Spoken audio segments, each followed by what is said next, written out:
So today's project is this Japanese-inspired ambient lantern made out of maple. It's pretty small and designed to be an accent light to give a warm glow in any space. And it's lit up with a 3-watt LED light. So let's get into the build.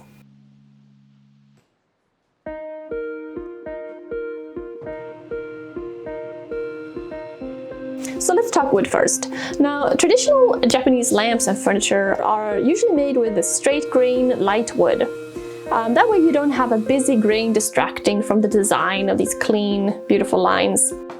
And in going with that, we decided to use hard maple. It is a straight wood, it's hard, it cuts beautifully. And we happen to have this pretty thick board in the shop that needed to be milled down and resawed.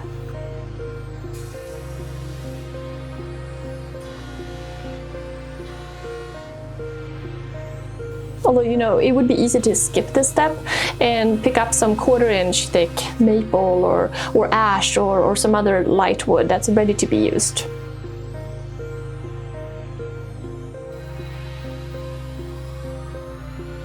Now, I bet this would look really nice in a darker wood as well. It would just be a different look. Like, I think all different kinds of woods have their place. It's all about how they behave and when they're more suitable to be used. Although in a case like this, I mean, it's mostly about aesthetics and what kind of look you're going for.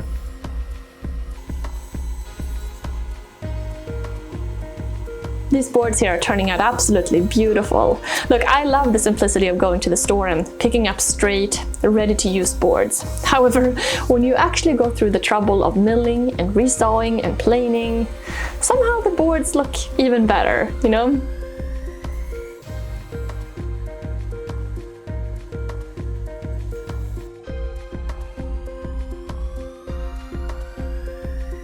Okay, so now we have the wood, and I want to talk about the general design of this lamp first. So 4 pieces here will have mitered corners, and then these legs that will glue together. And I think these legs here, they add a lightness to the piece. And then there's the top piece that is slightly protruding with mitered sides. So if you look at it like that, and you know, just ignore the carvings here, then you have a blank canvas on each side to do something with. For example, you could cut out like 2 windows with a coping saw, which I think would be very neat. Or you could drill a bunch of holes with a drill press. Actually, a couple of years ago, I built this one. I called it a Starry Night Light, and we're still using it today. And here, this one has 6 sides, but the concept is the same. And what I did here was just drill a ton of holes of varying sizes in each panel. And that kind of creates this really cool reflection against the wall, especially if it's dark. So there are lots of different ways to design something like this. When you think about that you have a blank canvas after you get the initial design down with the top and the sides and the legs. Since I do have access to a CNC machine, I thought I would take this opportunity to create a bit of a more complicated patterns on the different sides.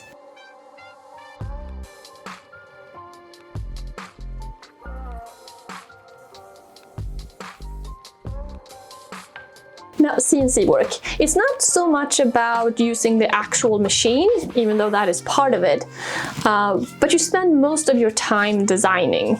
And when designing these patterns, it's kind of interesting. You have to think in reverse. Like, for example, here I began with attempting to make this pattern by creating these various lines and cutting out sections. And then what I'm left with here, I mean, I could have actually created that from the beginning, just making triangles.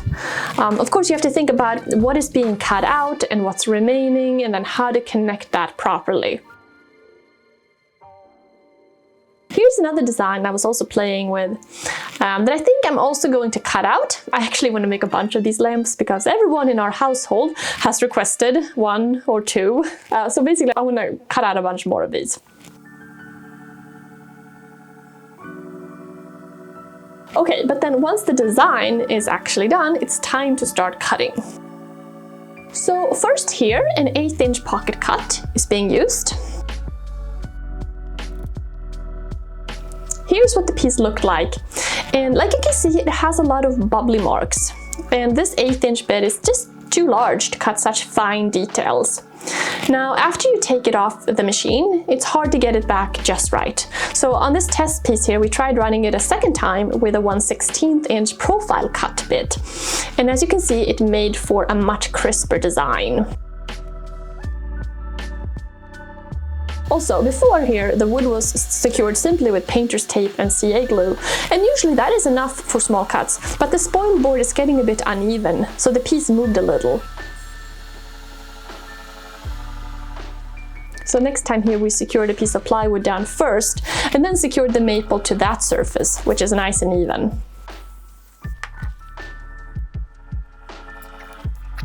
Now, the design of this lamp was actually influenced by the size of the wood that we had to work with here, because we were thinking it would be nice to be able to make one lantern out of each board. So here, cutting sections for 4 panels. And as you can see, there were a couple of bit changes. So starting with an 1/8 inch to get the main sections carved out, then 1/16 of an inch for a finishing pass, and then changed it back again to 1/8 inch to cut the piece out.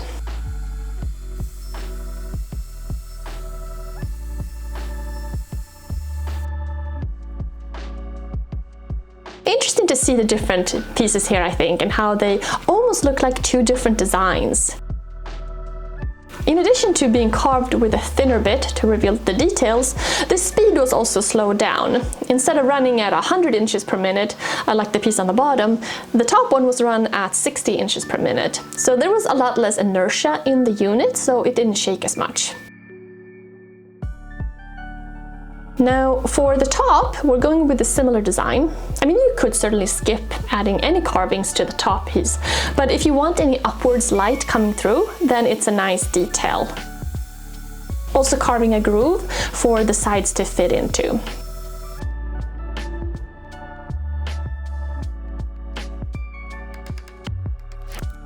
There was quite a bit of cleanup to do on all the pieces. Well, like the top piece here, it didn't carve quite through everywhere, but also just doing a bunch of sanding and getting every piece smooth.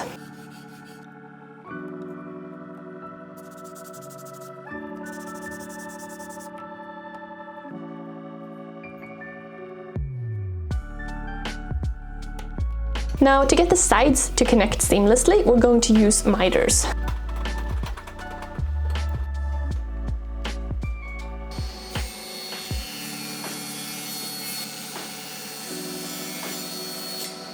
And this is a design point that I absolutely love, because it makes this piece look, you know, like one piece of wood. I mean, it is so crisp. But the other thing that I really like about it is that the legs, you know, look like one piece. I love that detail. I think that is really, really neat.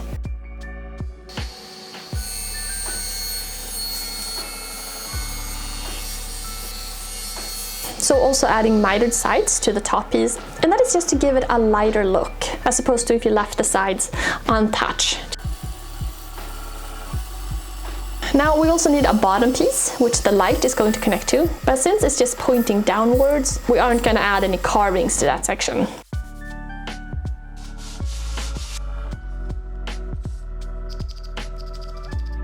So this is some Japanese rice paper that we're using to line the insides of the sides and just securing with some tape. And rice paper is quite thin and transparent and definitely makes for a nice glow. However, honestly, I mean, you could use any paper. It might not provide as much light transparency, and you don't necessarily actually need any paper at all. I mean, for example, if you were doing this design with drilling a bunch of holes, then you might not want to block any light at all, because the holes are so fine to begin with. However, in this case, where the triangles are kind of large, it is nice to add paper because it does soften the look, plus you can't see the specific light source inside, which is also nice.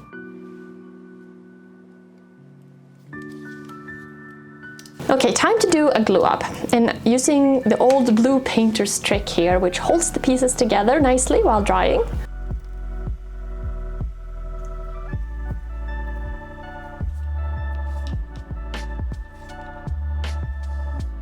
Also gluing the top groove here for the sides to fit into, and this is going to stiffen up the whole lantern considerably.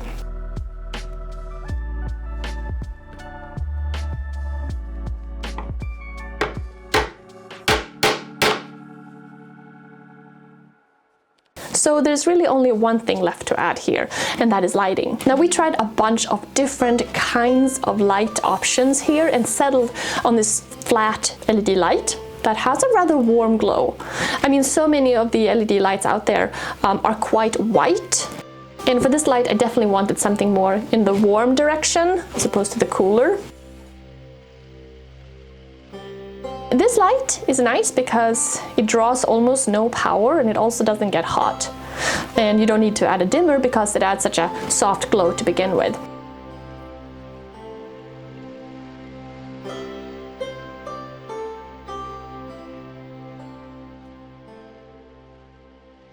Another thing I think is nice is because it is so flat, you don't see a light protruding. I mean, if you had used a bulb, for example, you might kind of see that shadow coming up, you know, through the paper.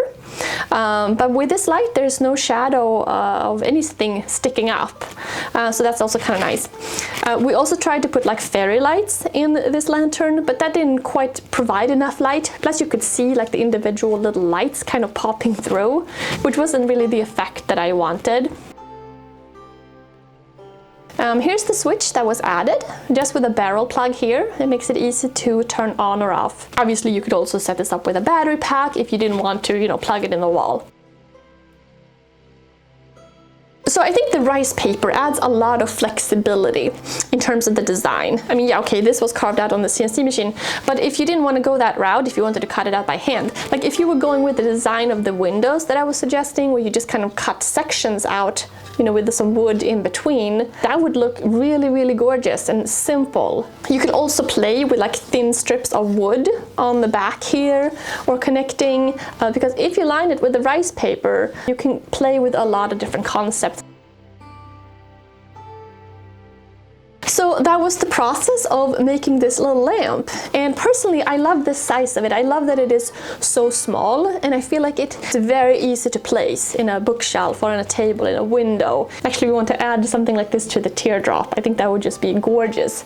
Another thing I was thinking about is if you kind of turned it upside down and designed it slightly different, these would be really great as like hanging pendants kind of.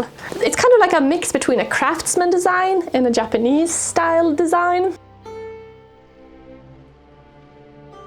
So if you feel inspired to try your hand at making a version of this yourself, I would love to see what you come up with, you know, how you decide to cut it out, if you're using a pattern, if you're, you know, how you're doing it. So please share it with me if you're doing a different version.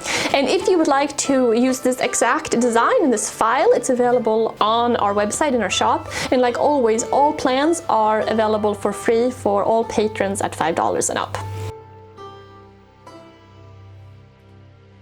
So I hope you enjoyed this video. Please let me know if there was anything that wasn't clear, if you have any questions about anything in the comments below. And like always, thanks so much for watching, and I'll see you soon. Bye.